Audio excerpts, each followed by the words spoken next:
Don Quijote de la Mancha. Capítulo segundo. Miguel de Cervantes. Algunas imágenes han sido cedidas por José Luis Huerta. Gracias. Capítulo segundo, que trata de la primera salida que de su tierra hizo el ingenioso Don Quijote. Hechas pues estas prevenciones, no quiso aguardar más tiempo a poner en efecto su pensamiento, apretándole a ello la falta que él pensaba que hacía en el mundo su tardanza,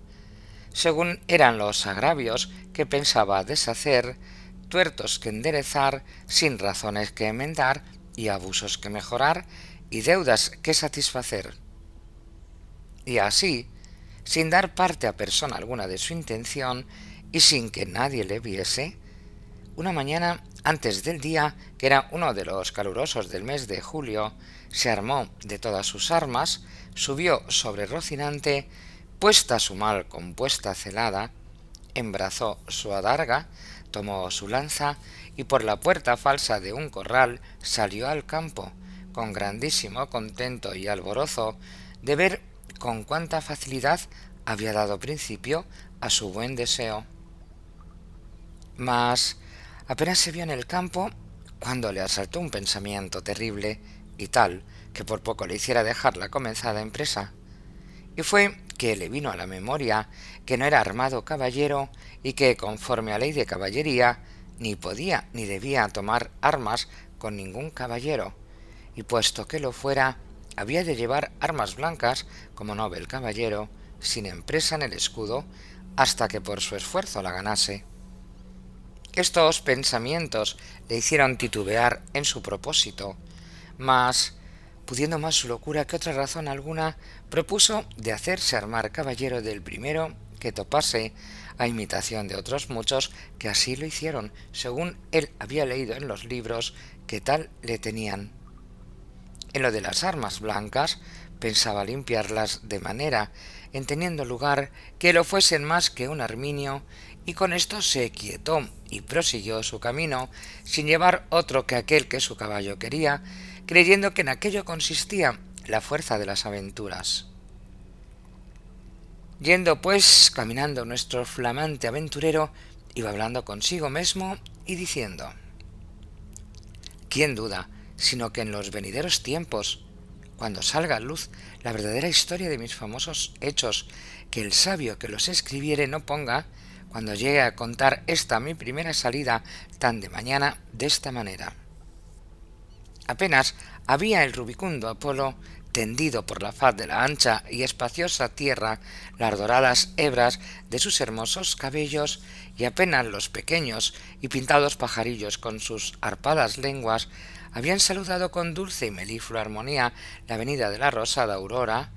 que, dejando la blanda cama del celoso marido, por las puertas y balcones del manchego horizonte a los mortales se mostraba, cuando el famoso caballero Don Quijote de la Mancha, dejando las ociosas plumas, subió sobre su famoso caballo Rocinante y comenzó a caminar por el antiguo y conocido campo de Montiel. Y era la verdad que por él caminaba, y añadió diciendo: Dichosa edad y siglo dichoso, aquel a donde saldrán a luz las famosas hazañas mías, dignas de entallarse en bronces, esculpirse en mármoles y pintarse en tablas para memoria en lo futuro. Oh tú, sabio encantador, quien quiera que seas, a quien ha de tocar el ser coronista de esta peregrina historia, ruégote que no te olvides de mi buen Rocinante, compañero eterno mío en todos mis caminos y carreras. Luego volvía diciendo, como si verdaderamente fuera enamorado: Oh, princesa Dulcinea, señora de este cautivo corazón, mucho agravio me habedes fecho en despedirme y reprocharme con el riguroso afincamiento de mandarme no parecer ante la vuestra fermosura. Plégaos, señora de membrazos, deste vuestro sujeto, corazón que tantas cuitas por vuestro amor padece. Con estos iba ensartando otros disparates, todos al modo de los que sus libros le habían enseñado, imitando en cuanto podía su lenguaje. Con esto caminaba tan despacio y el sol entraba tan apriesa y con tanto ardor que fuera bastante a derretirle los sesos si algunos tuviera. Casi todo aquel día caminó sin acontecerle cosa que de contar fuese, de lo cual se desesperaba, porque quisiera topar luego con quien hacer experiencia del valor de su fuerte brazo. Autores hay que dicen que la primera aventura que le avino fue la del puerto Lápice. Otros dicen que la de los molinos de viento. Pero lo que yo he podido averiguar en este caso, y lo que he hallado escrito en los anales de la Mancha, es que él anduvo todo aquel día y al anochecer su rocín y él se hallaron cansados y muertos de hambre, y que, mirando a todas partes por ver si descubriría algún castillo o alguna majada de pastores donde recogerse y a donde pudiese remediar su mucha hambre y necesidad, vio, no lejos del camino por donde iba, una venta que fue como si viera una estrella que no a los portales, sino a los alcázares de su redención le encaminaba. Dióse priesa a caminar y llegó a ella a tiempo que anochecía. Estaban acaso a la puerta dos mujeres mozas, de estas que llaman del partido, las cuales iban a Sevilla con unos arrieros que en la venta aquella noche acertaron a hacer jornada, y como a nuestro aventurero todo cuanto pensaba, veía o imaginaba, le parecía ser hecho y pasar al modo de lo que había leído, luego que vio la venta, se le representó que era un castillo con sus 4 torres y chapiteles de luciente plata, sin faltarle su puente levadizo y honda cava, con todos aquellos adherentes que semejantes castillos se pintan. Fuese llegando a la venta que a él le parecía castillo,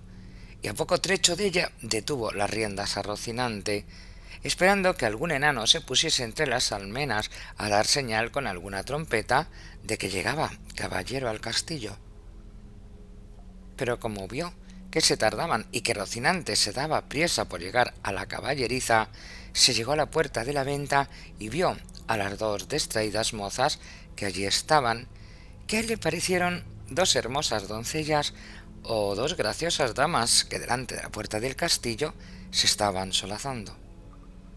En esto sucedió acaso que un porquero que andaba recogiendo de unos rastrojos una manada de puercos, que sin perdón así se llaman, tocó un cuerno, a cuya señal ellos se recogen, y al instante se le representó a don Quijote lo que deseaba, que era que algún enano hacía señal de su venida. Y así, con extraño contento llegó a la venta y a las damas, las cuales, como vieron venir un hombre de aquella suerte armado y con lanza y adarga, llenas de miedo, se iban a entrar en la venta. Pero don Quijote, coligiendo por su ida su miedo, alzándose la visera del papelón y descubriendo su seco y polvoroso rostro, con gentil talante y voz reposada, les dijo: «Non fuyan las vuestras mercedes, ni teman desaguisado alguno, ca a la orden de caballería que profeso non toca ni ateñe facerle a ninguno, cuanto más a tan altas doncellas como vuestras presencias demuestran». Mirábanle las mozas y andaban con los ojos buscándole el rostro, que la mala visera le encubría, mas como se oyeron llamar doncellas, cosa tan fuera de su profesión, no pudieron tener la risa, y fue de manera que don Quijote vino a correrse y a decirles: «Bien parece la mesura en las fermosas, y es mucha sandez además la risa que de leve causa procede. Pero non vos lo digo porque os acuitedes ni mostredes mal talante, que el mío no es de al que de serviros». El lenguaje no entendido de las señoras y el mal talle de nuestro caballero acrecentaban ellas la risa y en él el enojo, y pasaran muy adelante si a aquel punto no saliera el ventero, hombre que por ser muy gordo era muy pacífico, el cual, viendo aquella figura contrahecha, armada de armas tan desiguales como eran la brida, lanza, adarga y coselete, no estuvo en nada en acompañar a las doncellas en las muestras de su contento.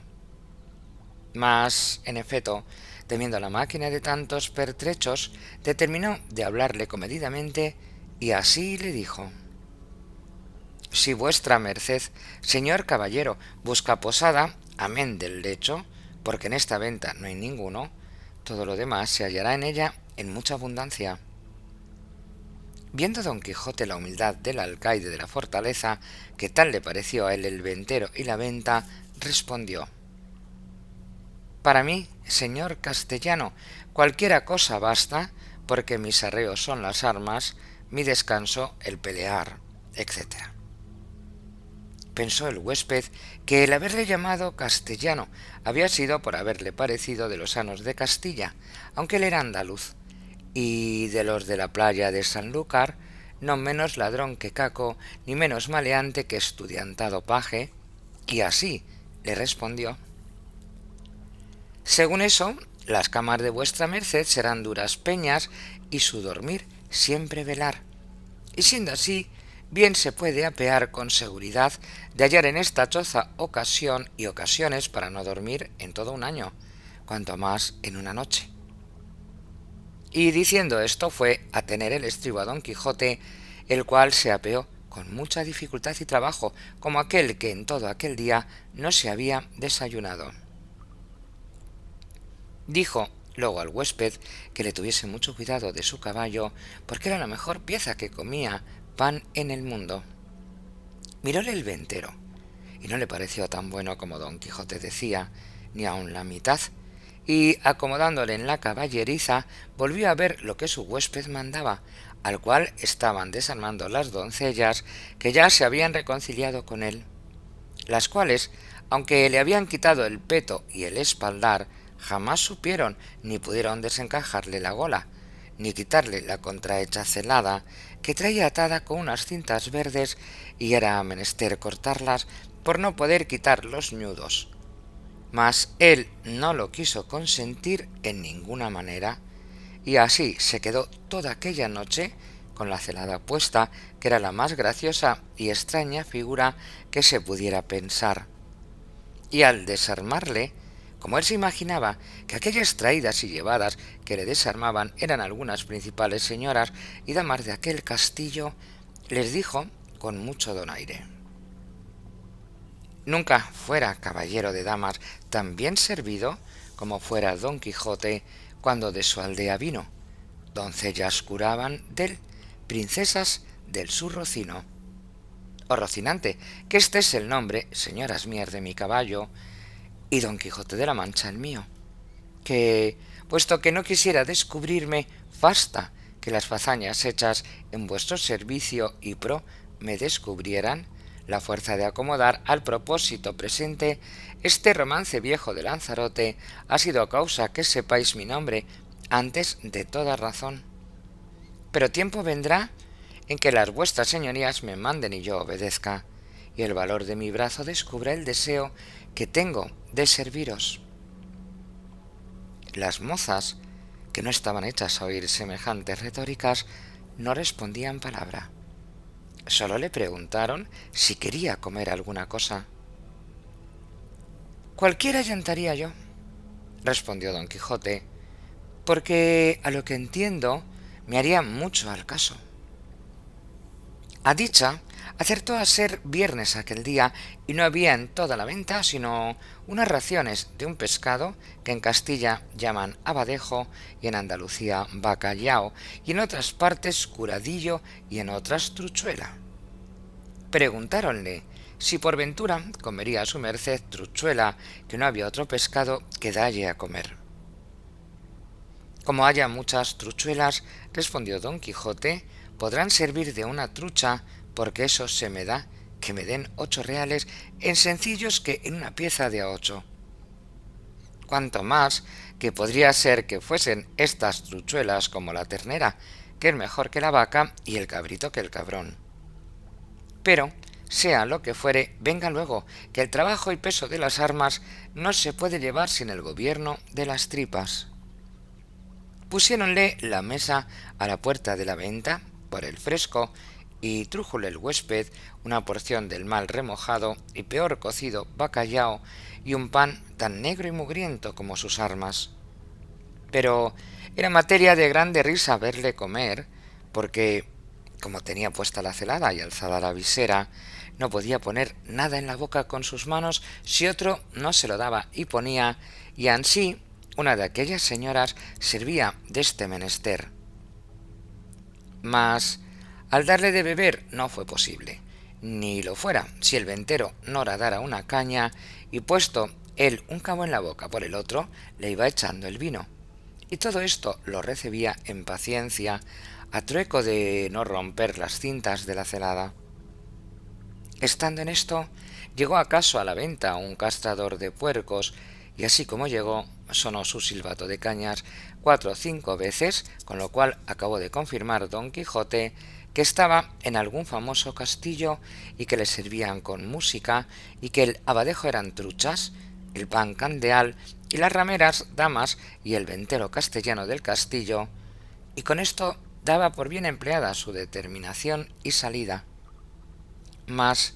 lo que más le fatigaba era el no verse armado caballero, por parecerle que no se podría poner legítimamente en aventura alguna sin recibir la orden de caballería.